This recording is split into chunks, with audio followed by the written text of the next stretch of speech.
Hi everyone, welcome back. Welcome to my channel. In today's video, we will be exploring 20 terms that are usually used by designers and decorators to describe either windows, window treatments like curtains, and also fabrics as they relate to curtains, right? Now, the first one we're going to look at is pattern repeat. Now, what is pattern repeat? Pattern repeat happens when an exact pattern on one part of the fabric repeats itself at another part of the fabric. So if you look on this fabric, it may look like it doesn't have any pattern repeat. However, if you look closely, you will see this pattern here, this pink circle with this green oval repeating itself down the way down here. So your pattern repeat would be from the center of this pattern here to the center of this pattern. That's standard. However, I usually go with from the top to the bottom of the other one, just to be sure that we are not off with our center. And so whenever you are buying fabric, it is important to make sure that you include your pattern repeat when you are calculating fabric for your curtains. Pattern matching. Now, I said it's important to include pattern repeat when you're calculating fabric for your curtains, and that is because you want to be able to match your pattern across the panels, right? And so, or even if it's not across the panel, sometimes depending on the fullness you're going for, you will have to join fabric, panels of fabric, right? So in order to account for the pattern across that join, you have to make sure you consider or include your pattern repeat when you're calculating fabric, right? And so that's basically it. You're matching the pattern across the panel or across panels. Number 3, leading edge. The leading edge of your curtains is this edge on the inside.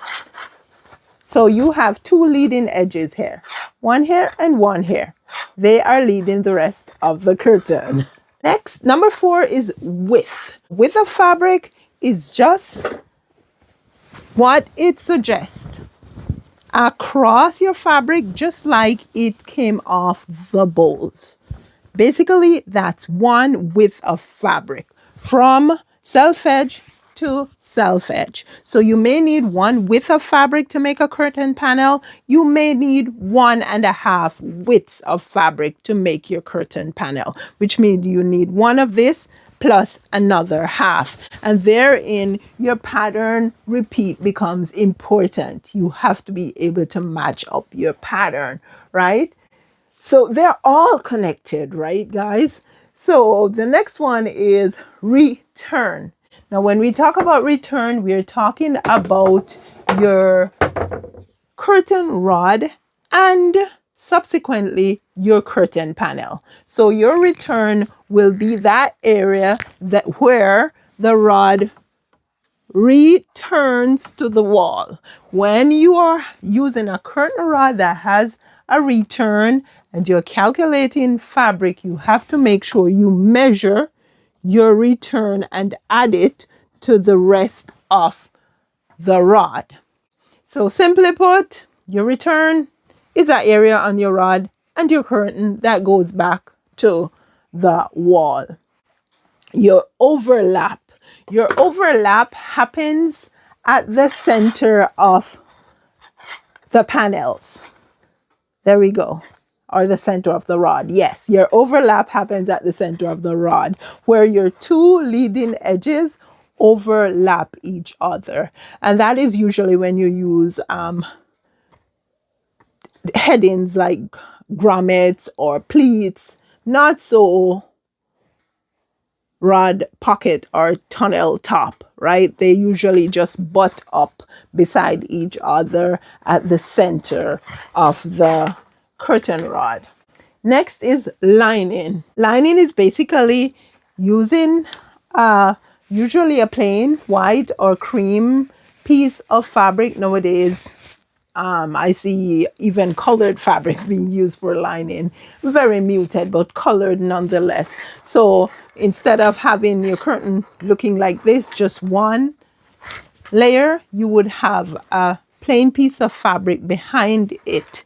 That is the lining. And then your interlining would go between your decorative fabric and your lining. So then you have 3 layers of fabric.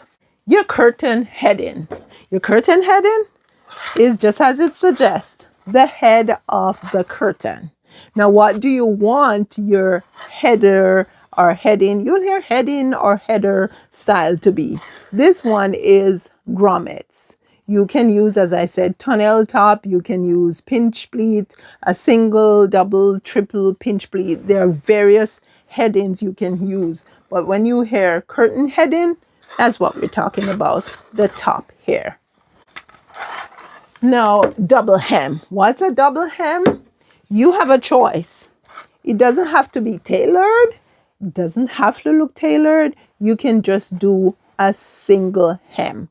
However, double hem is preferable because it gives a clean finish, right? Even if you're using a self edge, it's good to have a double hem, which means that you fold your fabric once and you fold it again twice before stitching off your hem. And that goes for your top hem, your bottom hem, and your side hems. Number 11 is your cut length.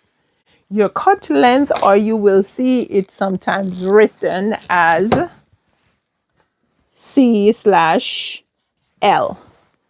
right? Also, you have your cut width, which would be C/W.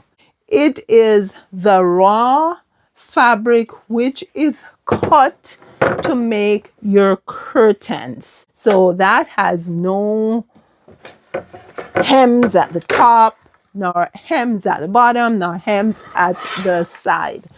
You need that in order to get your head and your bottom and your sides so that you then have a finish width and a finish length, right? Deluxe fullness. Deluxe fullness is very luxurious draperies, which the pleated or the grommeted heading is such that it allows the drapery to look fuller, right? So it doesn't look as flat. Now there is another one that we'll be looking at. We can just look at it right now, which is standard fullness. Standard fullness would not look as full as a deluxe fullness. Deluxe has more gathers, more pleats, or more folds in it. So usually for your deluxe fullness, if you have a panel this wide, right? When you are done pleating or putting your grommets on at the head, it would come down to something more looking like that, right? So it's all your pleats and your folds have now reduced the width of the fabric down to this. For standard fullness, which is here, let's just tackle it now. If you have a similar piece of fabric, when you're done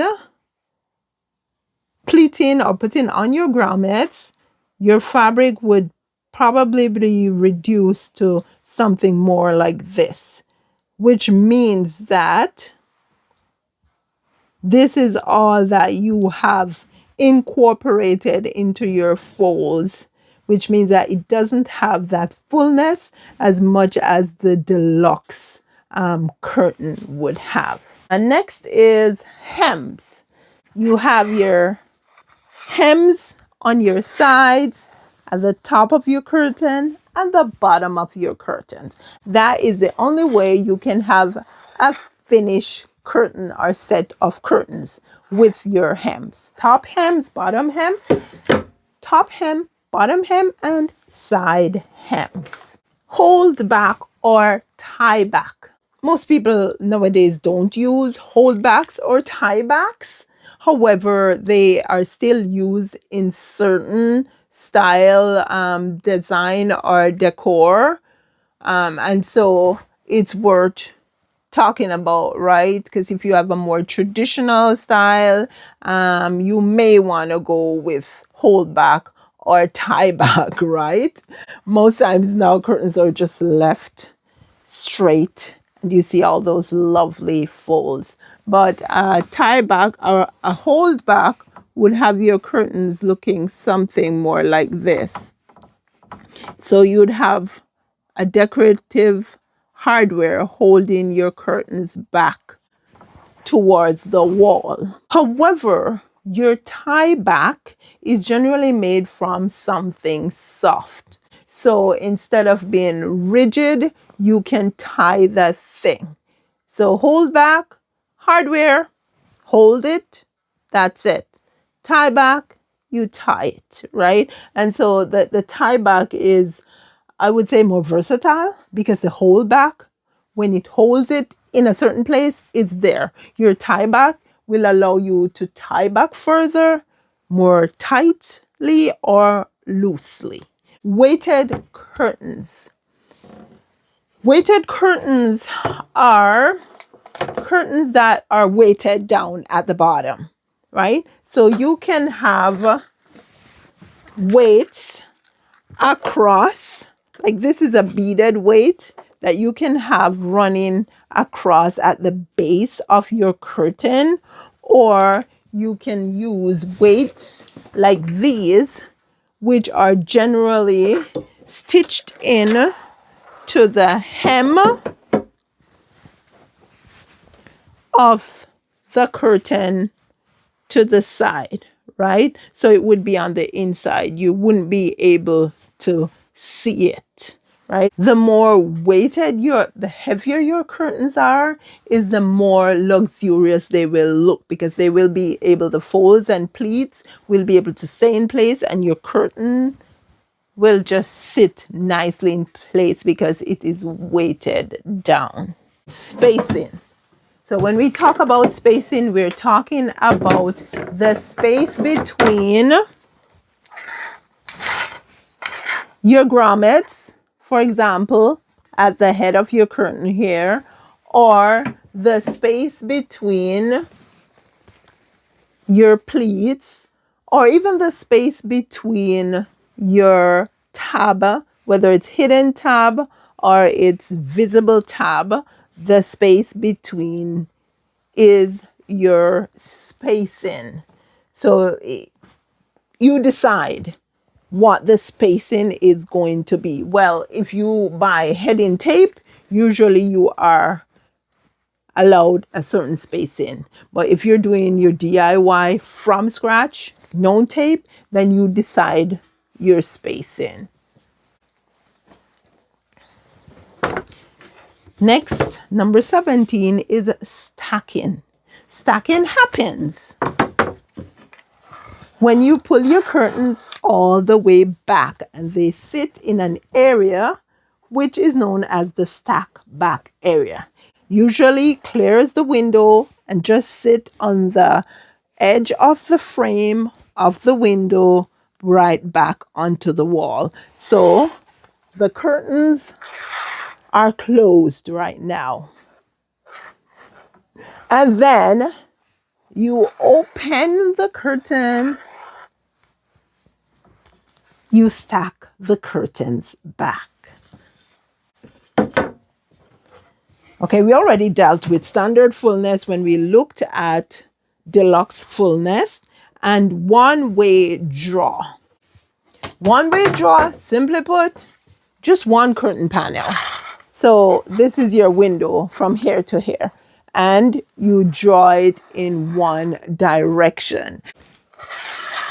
You can draw it this way or this way. So you have an option.